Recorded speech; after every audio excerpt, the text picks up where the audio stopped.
What's up guys, my name is the 3 Horns here, and so I decided to play this game, but this is actually not me playing the game, this is me editing my voices, because when I recorded this video, I thought my mic wasn't on mute, and I thought it was playing, so I'm kind of bummed about it, because I said some things that I needed to say, and I don't really have time to say it, but yeah, I guess we'll jump right into it. So it's just gameplay of this game I found.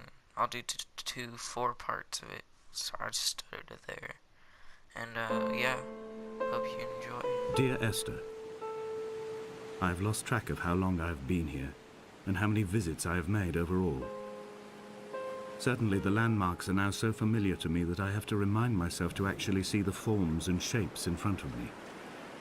I could stumble blind across these rocks, the edges of these precipices, without fear of missing my step and plummeting down to sea. Besides, I have always considered that if one is to fall, it is critical to keep one's eyes firmly open.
Donnelly reported the legend of the hermit, a holy man who sought solitude in its most pure form. Allegedly, he rode here from the mainland in a boat without a bottom, so all the creatures of the sea could rise at night to converse with him. How disappointed he must have been with their chatter. Perhaps now, when all that haunts the ocean is the rubbish dumped from the tankers, he'd find more peace. They say he threw his arms wide in a valley on the south side, and the cliff opened up to provide him shelter. They say he died of fever 116 years later. The shepherds left gifts for him at the mouth of the cave, but Donnelly records they never claimed to have seen him. I have visited the cave and I have left my gifts, but like them, I appear to be an unworthy subject of his solitude.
There was once talk of a wind farm out here, away from the rage and the intolerance of the masses. The sea, they said, is too rough for the turbines to stand. They clearly never came here to experience the becalming for themselves. Personally, I would have supported it. Turbines would be a fitting contemporary refuge for a hermit. The revolution and the permanence.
A wonderful sight.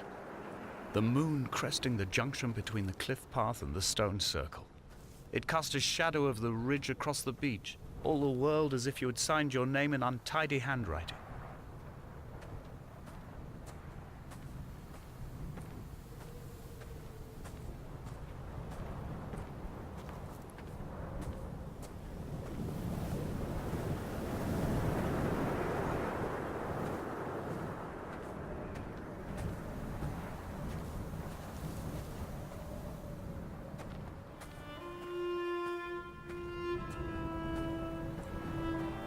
When someone had died or was dying, or was so ill they gave up what little hope they could sacrifice, they cut parallel lines into the cliff, exposing the white chalk beneath.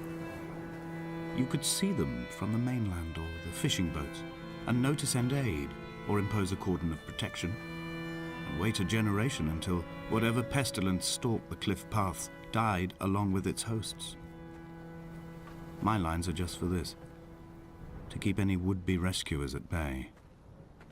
The infection is not simply of the flesh.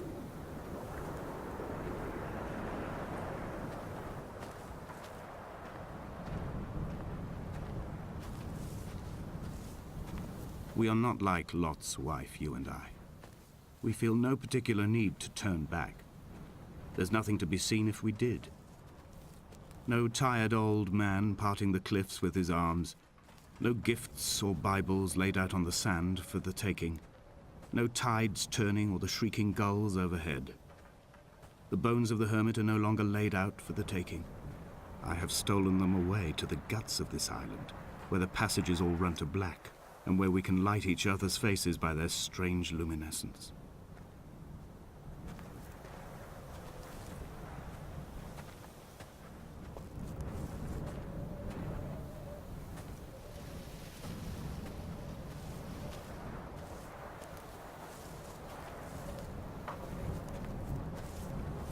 Dear Esther, I met Paul. I made my own little pilgrimage. My Damascus, a small semi-detached on the outskirts of Wolverhampton. We drank coffee in his kitchen and tried to connect to one another. Although he knew I hadn't come in search of an apology, reason or retribution, he still spiraled in panic, thrown high and lucid by his own dented bonnet. Responsibility had made him old. Like us, he'd already passed beyond any conceivable boundary of life. I would leave you presents outside your retreat, in this interim space between cliff and beach. I would leave you loaves and fishes, but the fish stocks have been depleted and I've run out of bread. I would row you back to your homeland in a bottomless boat, but I fear we would both be driven mad by the chatter of the sea creatures.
He still maintains he wasn't drunk, but tired. I can't make the judgment or the distinction anymore. I was drunk when I landed here, and tired too. I walked up the cliff path in near darkness and camped in the bay where the trawler lies beached. It was only at dawn that I saw the bothy and decided to make my temporary lodgings there. I was expecting just the aerial and a transmitter stashed in a weatherproof box somewhere on the mount. It had an air of uneasy permanence to it. Like all the other buildings here, erosion seems to have evaded it completely.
Dear Esther, I have now driven the stretch of the M5 between Exeter and Bristol over 21 times.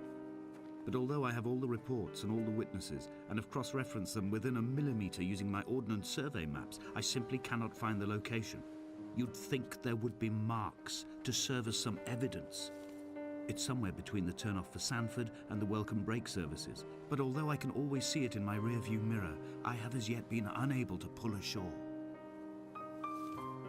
Alright, this is where I decided to end the video, so thank you guys for watching, and I'll see you guys in the next one. Peace.